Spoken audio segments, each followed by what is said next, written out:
It begins in silence. Over the dark skies of the Middle East, stealth fighters cross borders without a whisper. No alarms, no alerts, only shadows in the air. On a quiet morning in 2025, Israel launches one of the boldest preemptive operations in modern military history, a coordinated air assault on Iran's most sensitive nuclear and missile facilities, spearheaded by the F-35 Adir, the stealth crown jewel of Israeli air power. This operation, codenamed Operation Rising Lion, is not merely about tactical success. It's about survival, deterrence, and shifting the strategic balance in the region. What follows is a high-stakes game of technology, countermeasures, intelligence, and deadly consequences. Section 1. The Strategic Backdrop. The roots of Israeli-Iranian hostility are deeply embedded in ideology, national identity, and geopolitics. Iran sees Israel as an illegitimate state and a Western proxy in the region. Israel views Iran's nuclear ambitions as an existential threat. For over 2 decades, this rivalry has played out in covert actions, proxy wars, and cyber sabotage. By 2025, with nuclear negotiations collapsed and uranium enrichment exceeding 60%, verified by international observers, Israeli leadership concludes that time has run out. Israel decides to act unilaterally to eliminate the imminent threat posed by Iran's nuclear infrastructure. Strategic calculations are made at the highest levels. The goal is not just destruction, but delay, to push Iran's nuclear timeline back by years and damage the system supporting its development and deployment of ballistic missiles. Behind the scenes, Israeli intelligence agencies, Mossad and Amman, compile an updated map of Iran's military and nuclear assets. The country mobilizes its air force and intelligence branches, preparing to go on the offensive. Israel knows the political backlash could be enormous, from European capitals to the United Nations. But it also knows the cost of inaction could be far worse. A nuclear Iran capable of threatening Tel Aviv and beyond. Section 2. The F-35 Adir, Israel's stealth spear. The F-35 Lightning II is one of the world's most sophisticated fighter jets, but Israel's F-35I variant, dubbed Adir, Mighty One, is customized to meet the IDF's specific operational needs. What sets the Adir apart are its bespoke modifications. Israeli engineers have reworked its mission computer, enabling full control over software and avionics. This means Israel can modify the aircraft without requiring U.S. approval. The F-35I is also equipped with Israeli-made electronic warfare systems, making it more adept at countering the region's specific threats. The Adir carries an array of Israeli weapons, such as Spice 1000 and Spice 2000 GPS-guided bombs, Delilah standoff cruise missile. With integrated sensors, data fusion systems, and long-range communications, the F-35I can conduct deep penetration strikes independently or as part of a coordinated attack. Its low radar cross-section makes it nearly invisible to conventional radar, and its ability to operate in contested airspace is unmatched in the region. Israeli pilots spend years training in complex simulations, replicating missions over advanced Russian-made air defense systems like the S-300 and S-400. These training regimes ensure they are prepared to fly in high-risk, high-reward scenarios like Operation Rising Lion. Section 3. Planning the strike. Planning an operation of this magnitude takes months of precision coordination. Israeli intelligence identifies key Iranian targets that must be neutralized. Natanz, main uranium enrichment center. Fordow, a hardened facility built under a mountain. Arak, heavy water reactor. IRGC missile depots in Mashhad and Khorramabad. Silo-based missile systems, radar installations, and anti-air batteries. Planners face logistical challenges. Reaching deep into Iranian airspace requires extensive mid-air refueling. Israel activates its fleet of KC-707s and the newer KC-46 Pegasus tankers. Gulf states like Saudi Arabia and the UAE, wary of Iran's rising power, offer behind-the-scenes support, including intelligence sharing and airspace corridors. Electronic warfare, EW, units prepare to disrupt Iranian radar and communication systems.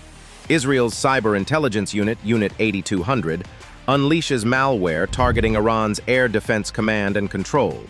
Drone swarms and decoy aircraft are deployed to saturate Iranian radar screens and pull attention away from the real strike packages. The attack is timed for maximum confusion. During a security shift change on a national holiday under a moonless night. Every detail is calculated, from weather conditions to electromagnetic noise levels. By the time Iran realizes what's happening, the first bombs are already falling. Section 4. Execution. The strike begins. On June 12, 2025, at 3:23 a.m. local time, 12 F-35I jets lift off from Nevatim Air Base in southern Israel. They are joined by EW aircraft, drones, and refueling tankers. As the jets pass over Jordanian airspace and enter Iraqi skies, they fly low to avoid detection. Each jet carries precision-guided munitions calibrated for their specific targets. Target number 1, Natanz. Bunker-busting munitions penetrate the underground facilities. The explosions reverberate across the desert. Centrifuges are destroyed, and the facility loses all power. Target number 2, Fordow. Another team of jets attacks this underground site. Delilah cruise missiles detonate within the mountain, causing internal collapses. Intelligence confirms the facility is offline. Other teams hit missile launchers near Tabriz, radar arrays in Isfahan. The operation lasts under 4 hours. By dawn, more than 80 targets have been hit. Fires burn across multiple sites. Communications in many regions go dark. Satellite images later reveal collapsed roofs, cratered runways, and destroyed missile silos. Section 5. Iran's response. Iran activates its layered air defense network, which includes the domestically produced Bavar 373 and Russian-imported S-300 systems. Surface-to-air missiles, SAMs, streak across the sky. However, Israeli EW systems jam many radars, and ghost signatures mislead Iranian operators. Amid the confusion, Iran claims to down 2 F-35s.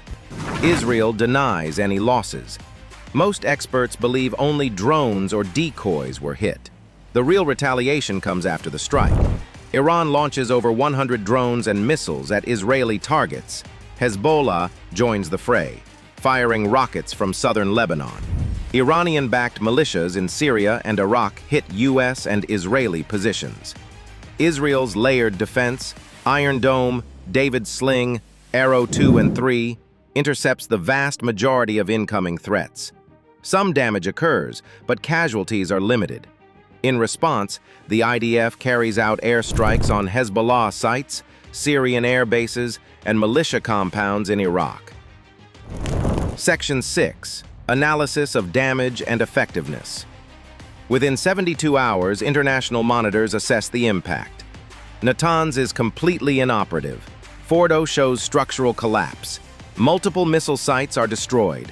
Radar coverage is significantly reduced. Despite this, Iran's nuclear knowledge survives. Scientists are still alive. Some facilities, such as the deep underground sites near Esfahan, are untouched. Iran vows to rebuild and continues uranium enrichment at backup facilities. Military analysts conclude the operation is a tactical success but not a strategic knockout. Israel has bought time, potentially 3 to 5 years, but not resolved the core issue. Iran's nuclear capability is delayed, not erased. Political consequences will shape what comes next. Section 7. Global and regional fallout. The world reacts instantly. The UN Security Council holds emergency meetings. Russia and China condemn the strike and demand sanctions. The United States walks a diplomatic tightrope, supporting Israel's right to self-defense while calling for de-escalation. European capitals express outrage, but stop short of punitive action. Oil prices spike above $150 about barrel. Gulf nations activate emergency defense protocols. Some, like Bahrain and the UAE, privately support Israel's actions. Others fear wider war. Section 8. Could Israel do it alone? Could Israel eliminate Iran's nuclear program without American help? The operation proves it can strike with precision and depth, but limitations remain.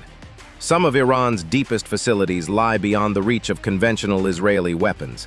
Only the U.S. B-2 Spirit or B-21 Raider bombers can carry the massive Ordnance Penetrator, MOP, capable of reaching such depths. Israeli political and military leaders understand this. A second wave of strikes might require either U.S. support or access to heavier ordnance. Additionally, Israeli public opinion may not tolerate prolonged open conflict. While the mission proved independence, it also highlighted limitations. Section 9. What comes next? Post-strike, the region enters a new phase.